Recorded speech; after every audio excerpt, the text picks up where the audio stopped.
Toby kicked his legs sadly. His friends were at the park, but Toby stayed home. He had a cold. Achoo! Toby sneezed. He wished he could play.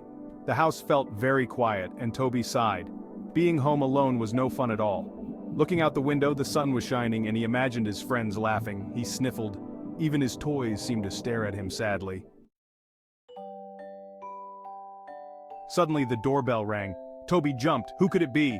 He peeked through the window. A giant green head filled the frame. Toby gasped. It was his Uncle Gary. But Uncle Gary was no ordinary uncle. He was a Tyrannosaurus Rex. Roar! Chuckled Uncle Gary. Did someone order a dinosaur delivery? He held out a present wrapped in polka dots. Toby felt a smile bloom on his face. Maybe staying home wouldn't be so bad after all. But Uncle Gary, whispered Toby, what if someone sees you? Uncle Gary winked. He pulled out a pair of giant sunglasses from his pocket. These aren't just any sunglasses, Uncle Gary whispered. They're magic. He put them on, and suddenly he looked like a very tall person. Toby giggled. Uncle Gary was silly.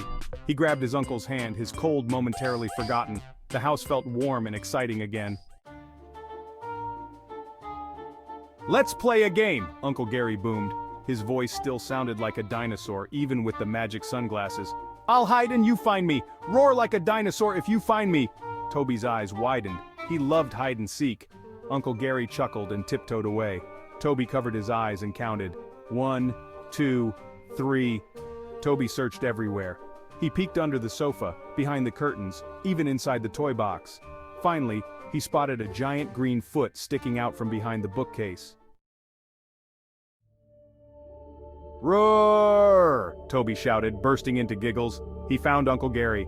Uncle Gary laughed, scooping Toby up in a gentle hug. You're a great dinosaur hunter, Uncle Gary exclaimed. Toby beamed. He didn't feel lonely anymore. He had Uncle Gary. As Toby drifted off to sleep that night, he realized something. New friends could be found anywhere, even when you least expected it. And sometimes the best friends were the most unexpected ones of all.